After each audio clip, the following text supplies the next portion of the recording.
Hello guys, I am Dhananjay Singh Thandas and topic is transformation. Transformation.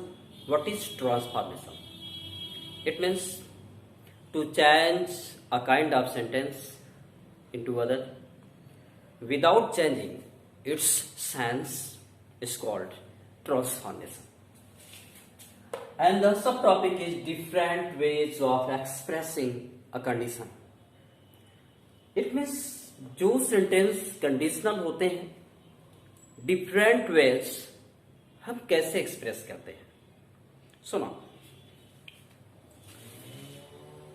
For example, if you work hard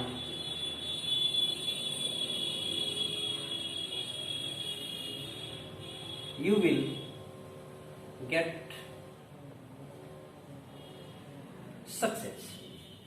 If you work hard, एक conditional sentence है, यहाँ पे conditional conjunction if you work hard, यदि तुम कठिन परिश्रम करते हो तो यू विल गेट सक्सेस, तुम सफलता पाओगे. अब हमें यह देखना है different ways of expression a condition.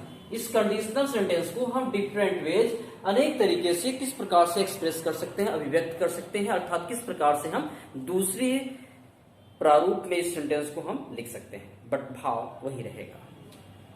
जहां पे हम इफ का यूज किए हैं, हम चाहे तो यहाँ पे अनलेस का यूज कर सकते हैं. किसका? अनलेस का.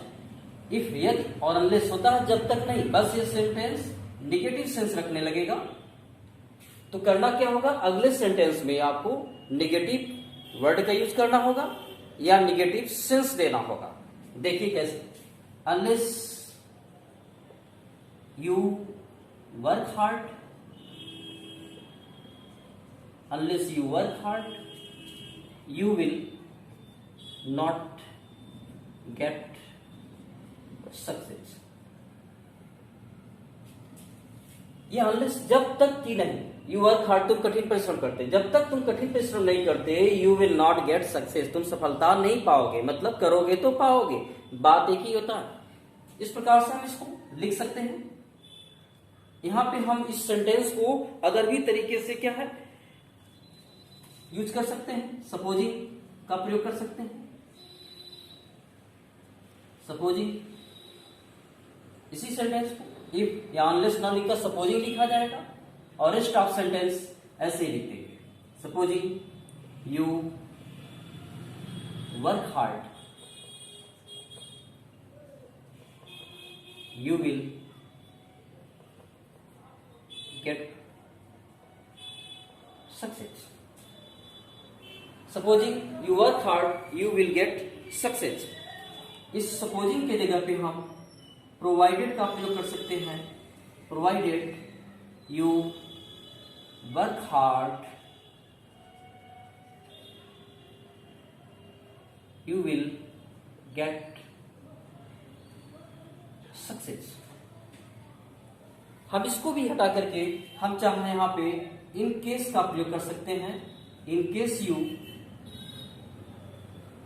Work hard you will get success.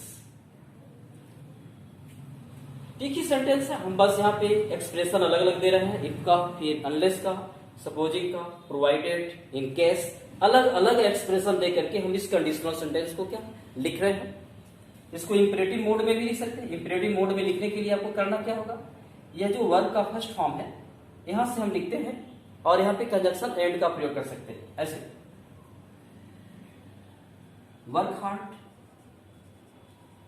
And you will get success. work hard and you will get success. कठिन परिश्रम करो और तुम सफलता पाओगे. इस प्रकार से हम सेंटेंस को लिख सकते हैं. या चाहे तो हम इसको इंट्रोगेटिव मोड में भी लिख सकते हैं. इंट्रोगेटिव मोड हेल्पिंग वर्ब को पहले कर दीजिए. You work hard, helping verb क्या होगा, डू यू वर्क हार्ड, और तब हम यहाँ पे दूसरे सेंटेंस के लिए देन का प्रयोग कर सकते हैं. देन और ही हो जाएगा, देन you will get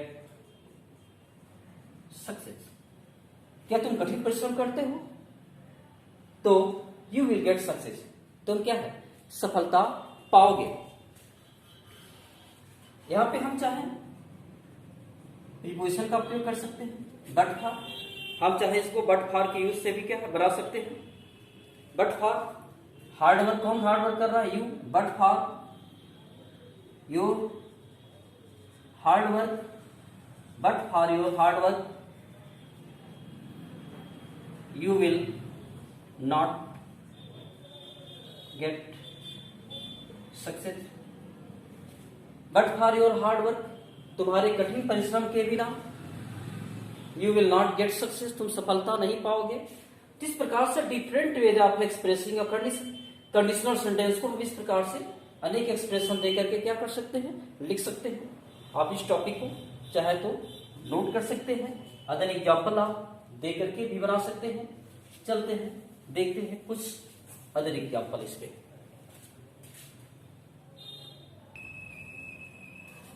देखते हैं एक example, if you permit me I shall do this job.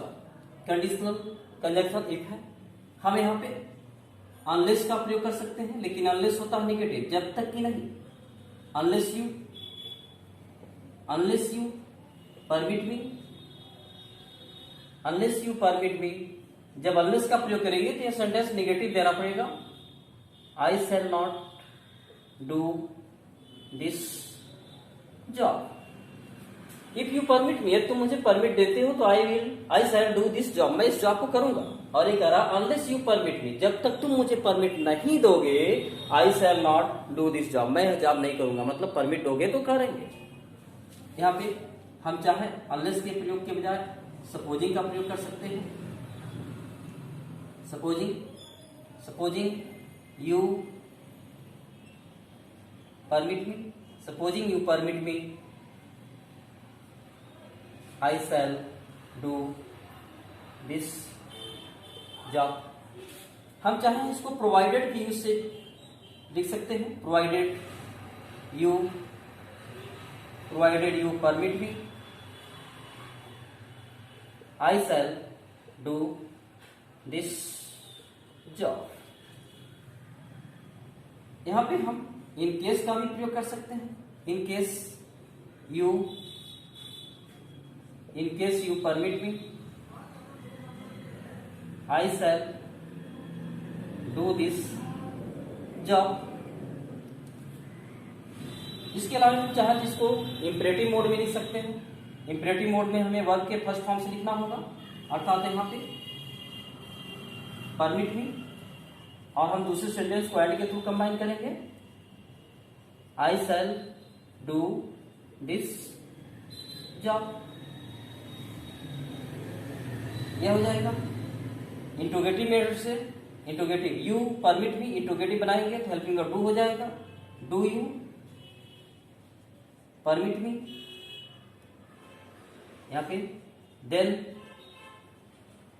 I shall do this job.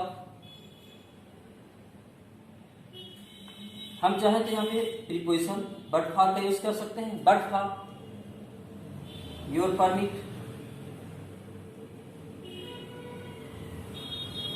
But for your permission, comma